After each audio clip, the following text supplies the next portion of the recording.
నాగేశ్వర్ పైన ఆ ఇష్యూ పైన పవన్ కళ్యాణ్ రియాక్ట్ అయ్యారు. విశ్లేషిస్తూ కూడా నన్ను కొందరు తిడుతున్నారు అంటున్నారు పవన్ కళ్యాణ్. ప్రొఫెసర్ నాగేశ్వర్ పొరపాటున మాట్లాడి ఉంటాడు అని కూడా ఆయన అనుకొచ్చారు. ఇక మనోళ్ళు ఆయనపై కేసులు కూడా పెట్టారు. అరెస్ట్ చేస్తారని వార్తలు విన్నాను. ఈ విషయాన్ని వదిలేయాలని చెప్పాను అని చెప్పి పవన్ కళ్యాణ్ అన్నారు. ప్రొఫెసర్ నాగేశ్వర్ అంటే నాకు చాలా ఇష్టం. సీనియర్ విశ్లేషకులు పొరపాటున నోరు జారుతారు, కొంతమంది మాత్రం కావాలని టార్గెట్ చేస్తారు కూడా అని పవన్ కళ్యాణ్ అంటున్నారు. ఇక ఇష్టం వచ్చినట్టుగా మాట్లాడిపోతే ఊరుకునేది లేదంటున్నారు పవన్ కళ్యాణ్. నాపై కావాలనే దాడి చేసే వారిపైన కఠిన చర్యలు కూడా తీసుకుంటామని హెచ్చరిస్తున్నారు ఆయన. ఇక నాగేశ్వరరావును అరెస్ట్ చేస్తారంటూ జరిగిన ప్రచారంలో నిజం లేదని కూటమి ప్రభుత్వం క్లారిటీ ఇచ్చింది. సో తనపై వస్తున్నటువంటి వార్తలు పూర్తిగా అరెస్ట్ అనేటువంటి వార్తలు మొత్తం కూడా నిజం లేదు అని కూటమి ప్రభుత్వం క్లారిటీ ఇచ్చింది. అయితే పవన్ కళ్యాణ్ వాళ్ళకు సంబంధించిన నేతలు ఎవరు కేసులు పెడతానంటే వద్దని చెప్పానని, నాగేశ్వర్ అంటే తనకు కూడా చాలా ఇష్టమని, కొంతమంది విశ్లేషణ పేరుతో ఏది పడితే అది మాట్లాడుతున్నారని, టార్గెట్ చేసి మరి ఈ రకంగా మాట్లాడుతున్నారని పవన్ కళ్యాణ్ ఆగ్రహానికి గురయ్యారు. ఒకసారి పవన్ కళ్యాణ్ ప్రొఫెసర్ నాగేశ్వర్ ఇష్యూ పైన ఏం మాట్లాడారో చూద్దాం.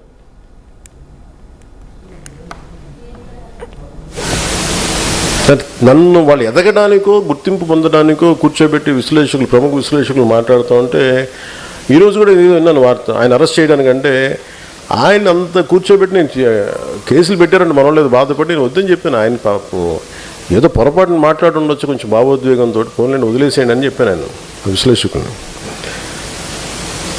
మేము వాళ్ళు ఏమన్నాడు సరే అని చెప్పి ఆయన్ని మటుకు అసలు ఇబ్బంది పెట్టద్దు, ఏదో ఆయన పొరపాటు జరిగి ఉండొచ్చు లేదంటే ఉండొచ్చు అని చెప్పి అసలు ఆయన ఏం చేయకూడదు నాకు. ఎందుకంటే ఆయన మీరు చూడండి, నాకు ఆయన అంటే ఎంత ఇష్టమో. ఒక మాట పిలిస్తే మీరు తిట్టే వ్యక్తికి, మిమ్మల్ని విమర్శించే వ్యక్తి పెళ్ళికి మీరు వెళ్తారా? వెళ్ళరు కదా, నేను వెళ్తాను మరి. సో అందుకే నేను చెప్పాను, మీరు కూర్చోబెడేది మాట్లాడుతున్నారు, పోలీసు వెళ్ళారు తెలంగాణ అంటే అస్సలు పాపము ఆయన అంటే నాకు ఇష్టం, ఏదో పొరపాటున ఏదో అనేసరి కానీ వదిలేసారని చెప్పి అసలు మీరు అలాంటి ప్రస్తావన తీసుకురాకండి, మా వాళ్ళకి బాధ్యత అని చెప్పుకుంటారని చెప్పి వెంటనే అది ఉపసంహరించుకోమని కూడా చెప్పాను. కాకపోతే అలా అని చెప్పి కొన్ని వెబ్సైట్స్ కానీ కొంతమంది వ్యక్తులు పదే పదే దాడి చేస్తుంటారు, వాళ్ళ మీద ఖచ్చితంగా యాక్షన్స్ ఉంటాయి. విశ్లేషకులు లాంటి వాళ్ళు, సీనియర్ విశ్లేషకులు లాంటి ఒక పొరపాటు, ఒక తప్పు, ఒక సరే, కానీ మిగతా వాళ్ళు చాలా మెథాడికల్గా చేస్తూ ఉన్నారు. That action will be continued. అంటే మీ ఇష్టానికి మీరు మాట్లాడేసి తప్పించుకుందామంటే, ఎందుకని చెప్తున్నానంటే నా దగ్గర పోగొట్టుకోవడానికి ఏం లేదు. నన్ను ఎంత తిట్టారంటే ఇంక మీరు నన్ను తిట్టలేనంత. రైట్, కొంతమంది టార్గెట్ చేసి కావాలనే వెబ్సైట్స్ కానీ కొన్ని వార్తలు కానీ రాస్తూ ఉన్నారు. సో అటువంటి విషయం పైన ఊరుకునే ప్రసక్తి లేదు, చర్యలు ఉంటాయి. నాగేశ్వర్ మాత్రం నాకు చాలా కావాల్సిన వ్యక్తి, ఇష్టమైన వ్యక్తి. నన్ను తిడతానని చెప్పి వాళ్ళ ఇంట్లో పెళ్లికి ఎవరైనా వెళ్తారని మాట్లాడుతూనే పోలీసు ఏదో చర్యలు తీసుకుంటారంటే వద్దని చెప్పాను, ఉపసంహరించుకోమని చెప్పానని కూడా పవన్ కళ్యాణ్ అంటున్నారు. సో పవన్ కళ్యాణ్ ఇప్పుడు ప్రొఫెసర్ నాగేశ్వరను వదిలేశారు, ఏపీ ప్రభుత్వం ఎటువంటి చర్యలు తీసుకోదు, ఇక ఈ కేసులు గట్రా ఏమి ఉండవన్నట్టుగా అర్థమవుతోంది. సో ఏదేం జరిగినా ప్రొఫెసర్ నాగేశ్వరరావు లాంటి వ్యక్తి సీనియర్ విశ్లేషకులు అంటే చాలా ఇష్టం. ఒక్కోసారి నోరు జారుతూ ఉంటారు, కానీ కావాలని టార్గెట్ చేసే వాళ్ళు మాత్రం వదిలిపెట్టనని పవన్ కళ్యాణ్ చాలా సీరియస్ వార్నింగ్ ఇచ్చారు. నేను ఆల్రెడీ ఆర్టీవీ చెప్తూనే వచ్చింది. నేను నాతో పాటుగా కృష్ణమోహన్ కూడా జాయిన్ అవుతున్నారు ఫోన్ లైన్లో. సో కృష్ణమోహన్, నిన్న మనం అనుకున్నాం ఆల్మోస్ట్ పవన్ కళ్యాణ్ నాగేశ్వరరావుని ఈ రకంగా ఆయనని మాట్లాడారు, ఆయన పైన జనసేన నాయకులు ఫిర్యాదులు ఇచ్చారు. సో పోలీసులు రాబోతున్నారనే చర్చ కూడా జరిగింది. పోలీసులు అంటే వాళ్ళు వెళ్తా అన్నారు, కానీ ఉపసంహరించుకోమని చెప్పి పవన్ కళ్యాణ్ ఇప్పుడే అంటున్నారు ఆయన కూడా.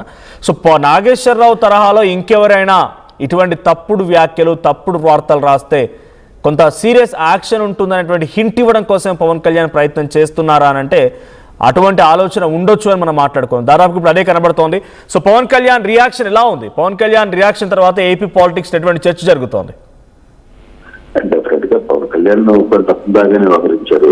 ప్రొఫెసర్ నాగేశ్వరరావుకి సంబంధించిన వ్యవహారంలో ఆయన నిన్న కొంత ఆ భావోద్వేగంతో కొంత మాట అన్నారు, కానీ తర్వాత ఉదయాన్నే పోలీసులు హడావిడి చేసే ప్రయత్నం చేసినా ఏదో మళ్ళీ చెన్నైకి పోతున్నాను, సరే హైదరాబాద్కి వెళ్తున్నారు పోలీసులు అని వారికి తర్వాత నేనే దాన్ని ఇమీడియట్ గా ఆపేశాను. అంటే నిన్న సాయంత్రం కూడా ఇదే వ్యవహారం మీద హోమ్ మినిస్టర్ కూడా ట్వీట్ చేశారు. అయితే నేను అప్పుడే మనం అదే మాట్లాడుతున్నాను. పవన్ కళ్యాణ్ ఆదేశాలు లేకుండా, పవన్ కళ్యాణ్ చెప్పకుండా హోమ్ మినిస్టర్ డైరెక్ట్ గా ప్రొఫెసర్ నాగేశ్వరరావు అంశంలో దీన్ని వదిలేస్తున్నాం, ఏం పోలేదు అని ఖండనిచ్చే ప్రయత్నం చేయలేదు, సాహసం కూడా చేయలేదు. కేవలం పవన్ కళ్యాణ్ చెప్పిన ఆదేశాల మేరకే ఈ వ్యవహారం జరిగింది. దాంతో ఆయన కూడా క్లియర్ గానే మాట్లాడారు. ఒక్కొక్కసారి కొన్ని పొరపాట్లు జరుగుతుంటాయి, అంతేగాని ఏదో కేసులు పెట్టారో లేకపోతే ఇంకో, అంతేగాని ఆయన నాకు మిత్రుడు, చాలాసార్లు మేము కలిసాం. ఓవరాల్ గా అయితే దీన్ని ఆసరాగా తీసుకుని కొంతమంది ప్లాండ్ గా వ్యవహారాలను నడపాలని కొంతమంది విశ్లేషకులు చేస్తున్న వ్యవహారాన్ని మాత్రం తిరిగి తీసుకుంటున్నాను అని చెప్పి ఆయన చెప్తున్నారు. మరోవైపు కాపు నేతల్లోనే కొంతమంది సుదీర్ఘ ఉపన్యాసాలు ఈ మధ్య ఇస్తున్నారు. ఈ ఉపన్యాసాలను కూడా నేను వింటున్నా, కానీ దీనికి కూడా ఒక లిమిట్ ఉంది. నేను ఇప్పుడు దాకా నేను మీ గురించి ఇది మాట్లాడడం మొదలు పెడితే ఆ తర్వాత మీరు తట్టుకోలేరు. నేను అంత దూరం మీరు ఈ రోజు నుంచి ఈ వ్యవహారాలను కూడా ఆపాలి. ప్రధానంగా కాపుల కుల ప్రస్తావన తీసుకుని వచ్చి దాకా చేస్తున్న వ్యవహారాన్ని కూడా కొంత సీరియస్ గా రియాక్ట్ అయ్యే ఇష్యూస్ ఉంటాయి కాబట్టి మీరు కొంచెం జాగ్రత్తగా ఉండాల్సిన పరిస్థితి ఉంది అనేది పవన్ కళ్యాణ్ మాట్లాడింది. అయితే ఈ వ్యవహారంతో ప్రొఫెసర్ నాయకులకు సంబంధించిన చాప్టర్ ఈ వదంతులు లేదు, ఈ అరెస్టులు కేసులు ఇవన్నీ కూడా కొంత క్లోజ్ అయినట్టు. సేమ్ టైం ఇటు నాగేశ్వర వైపు నుంచి కూడా కొన్ని సంకేతాలు వచ్చాయి. నాగేశ్వరరావు కూడా డీజీపీని కలిసారు, తెలంగాణ డీజీపీని ప్రొటెక్షన్ కోరారు ఆయన. సో డీజీపీ కలిసిన తర్వాత ఒక్కసారి ఆయన ఏం మాట్లాడొచ్చు, ఐ కంటిన్యూ విత్ యూ. ఒకసారి నాగేశ్వరరావు ఏం మాట్లాడారో చూడండి. నాకు గత కొన్ని రోజులుగా ఆన్లైన్లో రకరకాల బెదిరింపులు వస్తున్న నేపథ్యంలో రాష్ట్ర డీజీపీని కలిసి మెమరాండం ఇచ్చాం. ఆయన పరిశీలిస్తానని అన్నాడు. ఎలాంటి సెక్యూరిటీ అడిగారు సార్ మీరు? సెక్యూరిటీ ఎలాంటి అడుగుడు ఉండదయ్యా, అది నేను నిర్ణయించాను కదా. నేను నిర్ణయించేది కాదు, నేను అడిగింది ఒకటే, నాపై రకరకాల బెదిరింపులు గత కొన్ని రోజులుగా వస్తున్నాయి, అవసరమైన అప్రాప్రియేట్ చర్యలు తీసుకోండి అని చెప్పాను. ఆన్లైన్లో అని చెప్పాను, సోషల్ మీడియా కాకపోతే యాంటీ సోషల్ మీడియా అనుకో, ఆన్లైన్లో అని చెప్తున్నా కదా క్లియర్గా. నేను చేసిన కామెంట్స్ ఆల్రెడీ విత్డ్రా చేసుకున్నాను. జనసేన పార్టీ దాన్ని ఆహ్వానించింది, తన క్యాడర్ కూడా విజ్ఞప్తి చేసింది ఇంకేమీ మాట్లాడకూడదు, ఇది ముగిసిన అధ్యాయం అని. ఇక ముగిసిన అధ్యాయం గురించి మళ్ళీ తిరగడం ఎందుకు, దానివల్ల ఏం పర్పస్ అవుతుంది? నాకేమి అంటే విడుదల ఉపసంహరించిన వ్యాఖ్యల పైన నేను మాట్లాడను. ఏం నాకే నోటీసు ఇప్పటి వరకు రాలేదు, నా ఇంటికి రాలేదు, నా దగ్గరికి రాలేదు, నాకు ఫోను రాలేదు, వాట్సాప్లో కూడా ఏమీ రాలేదు.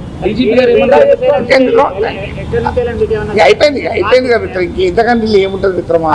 నాకే తెలియదు నేర్పితే ఎట్లా? డీజీపీ గారు ఏమన్నారు? డీజీపీ గారు అడగని చెప్తారు, నేనైతే చెప్పాలి. రైట్. సో డీజీపీ గారిని కలిశాను, ఆన్లైన్లో నాకు హరాస్మెంట్ వస్తుంది, ఆన్లైన్లో చాలా రకాల బెదిరింపులకు పాల్పడుతున్నారు, సో నేను డీజీపీకి ఒక మెమరాండం ఇచ్చాను అని చెప్పి అంటున్నారు. సో ఇప్పటివరకు ఎటువంటి నోటీసులు రాలేదు, వాట్సాప్లో కానీ మెయిల్లో కానీ నాకు ఫోన్ ద్వారా కానీ ఎటువంటి చర్యలు తీసుకుంటామని నాకు చెప్పలేదు అని చెప్పి నాగేశ్వరరావు అంటున్నారు. సో కృష్ణమోహన్, సో ఏంటి ఈ యొక్క చాప్టర్గా ముగిసినట్టేనా? ఈ ఇష్యూ ఇక సార్ట్అవుట్ అయిపోయింది, క్లియర్ అయిపోయినట్టేనా? ఇంకొక చాలా క్లియర్ సంకేతం పవన్ కళ్యాణ్ ఇచ్చినట్టేనా? ఇంకెవరైనా తన గురించి తప్పుడుగా వ్యాఖ్యలు చేస్తే, మొన్న మధ్యలో ఇంటర్నల్ మీటింగ్లో కూడా నన్ను పంచింగ్ బ్యాగ్ లాగా వాడుతున్నారు కొంతమంది మేధావులు అంటూ కూడా ఆయన వ్యాఖ్యానించారు. 15 సంవత్సరాలుగా దేకుతున్నాను, పుష్కర కాలంగా ఫైట్ చేస్తున్నానని చెప్పుకొచ్చారు ఆయన. సో ఇప్పుడు ఎవరికి వార్నింగ్ ఇచ్చారనుకోవాలి? ఇప్పుడు దీని తర్వాత పవన్ కళ్యాణ్ ఇంతటి సీరియస్నెస్ తర్వాత ఎటువంటి సీరియస్ యాక్షన్ ఉండబోతోంది? ఈ వ్యవహారం ఆయన మాట్లాడిన తర్వాత మరుసటి రోజు నాదెండ్ల మనోహర్ ఇది మేము జరగలేదు, చాలా క్లారిటీగా ఆయన ఉపసంహరించుకోవాలి అని చెప్పారు. వెంటనే ఆయన కూడా నాదెండ్ల నాకు స్పీకర్ గా పనిచేశారు, నేను ఎమ్మెల్సీగా ఉన్నాను ఆ సమయంలో, ఆయన అంటే నాకు ఉదాహరణ ఉంది, నేను ఖచ్చితంగా ఈ మాటను నేను బ్యాక్ తీసుకుంటున్నానని కూడా ఆయన క్లియర్ గా చెప్పేశారు. అయితే ఇక్కడ జరిగిన సబ్జెక్ట్ ఏంటంటే, తర్వాత కేసులు నమోదు కావడం వల్ల న్యాయంలో కూడా కొంత అట్టైన పరిస్థితి. ఒకవేళ మీరు కలపాలనుకుంటే కలపండి, నేను దాంట్లో ఎక్కడ తగ్గేది లేదు అంటూ కూడా ఆయన కూడా మాట్లాడుతున్నారు. అయితే నిన్న మళ్ళీ పవన్ కళ్యాణ్ మాట్లాడతాం తర్వాత, మొన్న పవన్ కళ్యాణ్ మాట్లాడిన తర్వాత నేను ఈ పోలీసు అయితే వెంటనే ఈ రోజు తర్వాత పవన్ కళ్యాణ్ కూడా క్లియర్ చేశారు. ఆయనతో మాకేముంటుంది, ఒక్కొక్కసారి పొరపాటున జరుగుతుంది, ఆ విషయం మీద కేసులు దాకా అరెస్టులు దాకా వెళ్ళిపోయింది అనేది కూడా నేనే చెప్పాను, మీరు క్లోజ్ చేయండి అని చెప్పాను. సో ఈ వ్యవహారం ఓవరాల్ ఎపిసోడ్ అయితే ఇంతకు ముగిసిందనే అనుకోవాలి. ఆయన షోగా రేపు అంటే ఈ రోజు ఏమైనా మాట్లాడతారో తెలియదు, కానీ మొత్తం ఈ సబ్జెక్ట్ క్లోజ్ అయింది. ఆయన కాకపోతే తెలంగాణ డీజీపీని కలవడానికి కారణం ఏంటంటే ఏంటంటే ఆయనకి ఆన్లైన్ లో లేదా మెసేజ్ రూపంలో ఆయనకి కొంత హరాస్మెంట్ జరుగుతుంది, దాన్ని కంట్రోల్ చేయండి అని మాత్రం ఆయన చెప్పాను. నేను అంతకంటే ఇంకా వేరేమీ మాట్లాడదలుచుకోలేదు. ఇది ముగిసిన అధ్యాయం అని చెప్పి చెప్పిన పరిస్థితి. Right, thank you Krishnamohan. So మొత్తంగా ఇటు పవన్ కళ్యాణ్ పైన ఆయన మాట్లాడిన మాటలు విత్డ్రా చేసుకుంటానని చెప్పారు, ప్లీజింగ్ అన్నారు, తర్వాత దాని గురించి మాట్లాడడానికి కూడా ఇది ముగిసిన అధ్యాయం అంటూ కూడా చెప్పుకొచ్చారు. ఆ తర్వాత నిన్న మొత్తం కూడా నాగేశ్వరరావును అరెస్ట్ చేస్తారన్న వార్తలు పెద్ద ఎత్తున చర్చ జరిగాయి. ఏకంగా పవన్ కళ్యాణ్ కూడా దాన్ని ధృవీకరించినట్టుగానే ఉంది. ఆయన వెళ్తానని చెప్పారు, పోలీసులు చర్యలకు సిద్ధమయ్యారు, మన వాళ్ళు కూడా చాలామంది కేసులు పెట్టారు, బట్ ఉపసంహరించుకోమన్నాను అని చెప్పి ఆయన చెప్పారు. ఆ మూలంగానే ఉపసంహరించుకున్నట్టు తెలుస్తోంది. సో ఏదేం జరిగినా ప్రొఫెసర్ నాగేశ్వరరావు నిన్న మళ్ళీ డీజీపీని కలవడం, ఆ తర్వాత మళ్ళీ పవన్ కళ్యాణ్ రియాక్ట్ అవ్వడం, ఇవన్నీ కూడా ఒక సర్వత్రా చర్చనీయాంశంగా మారాయి. బట్ ఫుల్ స్టాప్ కూడా పడినట్టయింది ఈ సమస్యకి. కానీ వన్ థింగ్ ఈజ్ క్లియర్, ఇంకా ఎవరైనా పవన్ కళ్యాణ్ పైన ఇలాంటి వార్తలు రాస్తే ఊరుకునే ప్రసక్తి లేదని చెప్పి పవన్ కళ్యాణ్ ఒక సీరియస్ వార్నింగ్ కూడా ఇచ్చారు. సో నాగేశ్వరరావుని ఇప్పుడు నాకు నచ్చిన వ్యక్తి, చాలా సీనియర్ విశ్లేషకులు. సో వాళ్ళ ఇంటికి నేను వెళ్ళాను కూడా. సో వాళ్ళ కుటుంబంలో పెళ్ళైతే వెళ్ళాను. తర్వాత అలాంటి వ్యక్తులు ఒక్కోసారి నోరు జారుతూ ఉంటారు. ఆయన విత్డ్రా చేసుకున్నారు. కాబట్టి ఇప్పుడు ఆయనపై చర్యలు ఉపసంహరించుకోమన్నాను. కానీ ఇకపై ఎవరైనా నా గురించి తప్పుడు వార్తలు రాస్తే ఊరుకునే ప్రసక్తి లేదు, యాక్షన్ తప్పనిసరిగా ఉంటుందంటూ పవన్ కళ్యాణ్ ఇచ్చిన వార్నింగ్ చూద్దాం. సో మీకేమనిపిస్తోంది? నిజంగానే పవన్ కళ్యాణ్ పైన కావాలనే తప్పుడు వార్తలు, తప్పుడు కథనాలు రాస్తున్నారా, లేదు తప్పుగా సోషల్ మీడియా చూపిస్తోందా? మీ అభిప్రాయం ఏంటి కామెంట్ చేస్తూనే ఒకసారి పవన్ కళ్యాణ్ మాట కూడా వినండి. నన్ను వాళ్ళు ఎదగడానికో గుర్తింపు పొందడానికో కూర్చోబెట్టి ప్రముఖ విశ్లేషకులు మాట్లాడుతూ ఉంటే, ఈరోజు కూడా ఏదో విన్నాను వార్త, ఆయన అరెస్ట్ చేయడానికంటే ఆయన అంత కూర్చోబెట్టి నేను కేసులు పెట్టారంటే మనం లేదు బాధపడి నేను వద్దని చెప్పాను. ఆయన పాపం ఏదో పొరపాటున మాట్లాడి ఉండొచ్చు, కొంచెం భావోద్వేగంతో ఫోన్లను వదిలేసేయండి అని చెప్పాను ఆయన విశ్లేషకుని. మేము వాళ్ళు ఏమన్నాడు సరే అని చెప్పాను. ఆయన్ని మటుకు అసలు ఇబ్బంది పెట్టద్దు, ఏదో ఆయన పొరపాటు